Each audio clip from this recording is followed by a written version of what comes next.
Hi friends, మీ Dasari vlogs. ఈరోజు chicken fry చేద్దాము.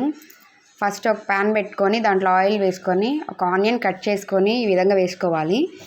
చూస్తున్నారు కదా, బాగా ఈ విధంగా వేసుకొని వేయించుకోవాలి ఆయిల్లో. ఆనియన్ బాగా వేయించుకుంటే టేస్ట్ బాగుంటుంది ఫ్రెండ్స్. ఈ విధంగా బాగా వేయించుకోవాలి. తర్వాత దీంట్లో అల్లం, వెల్లుల్లి, ఒక చిన్న ఉల్లిపాయ, ఒక టమాటో నేను పేస్ట్ చేసి వేసుకున్నాను.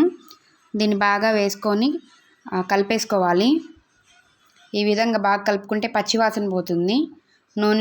నూనె కొంచెం బాగా అలా పైకి తేలిన తర్వాత చూస్తున్నారు కదా, ఆ విధంగా ఉంటుంది. దాంట్లో కొంచెం పసుపు వేసుకొని కలిపేసుకుందాము. దాన్ని కూడా కొంచెం సేపు వేగనిచ్చేసి చికెన్ వేసుకుందాము. నేను ఒక హాఫ్ కేజీ చికెన్ తీసుకున్నాను.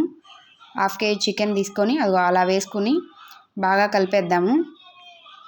ఈ విధంగా చూసారా, బాగా ఈ విధంగా కలుపుకొని మళ్ళీ ఒక 2 నిమిషాలు మూత పెట్టేసుకుందాం. చూసారు 2 నిమిషాల తర్వాత ఈ విధంగా ఉంది. దీన్ని బాగా కలపెట్టుకుందాము. ఫ్రైని బాగా కలబెడుతూ ఉండాలి ఫ్రెండ్స్, లేదంటే కింద అడుగు పట్టేస్తుంది. బాగుంది కదా, ఈ విధంగా బాగా కలబెడుతూ ఉండాలి. చికెన్ ఫ్రైకి ఎక్కువసేపు బాగా తిప్పుతూ ఉండాలి. ఏమన్నా గ్రేవీ లాగా అయితే మనం అట్లా వదిలేసినా పర్వాలేదు. దాని టమాటోస్ వేసుకుంటాం కదా, పులుసు ఉంటుంది, కింద నీరు వచ్చేస్తుంది కాబట్టి అలా వదిలేసినా పర్వాలేదు. దీంట్లో ఇప్పుడు నేను కారం వేసుకున్నాను, అది స్కిప్ అయిపోయింది. దీంట్లో కారం, ధనియాల పొడి, కొంచెం ఉప్పు వేసుకున్నాను.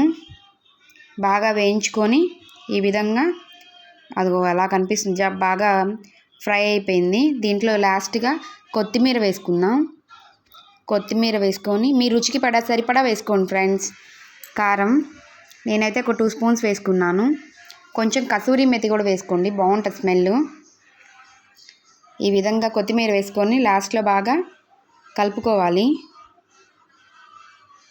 చూసారుగా, ఈ విధంగా కలుపుకుంటే చాలా చక్కగా రెడీ అయిపోయింది. ఇప్పుడు ఒక 2 నిమిషాలు ఇలా ఉంచేసి అలా వదిలేసామంటే చాలా బాగుంటుంది. మీకు ఈ వీడియో కనుక నచ్చినట్టయితే లైక్ చేయండి, సబ్స్క్రైబ్ చేయండి ప్లీజ్ ఫ్రెండ్స్, షేర్ చేయండి. అయిపోయిందిగా, ఇప్పుడు మనం గ్యాస్ ఆఫ్ చేసుకుందాం ఇంకా. Thank you.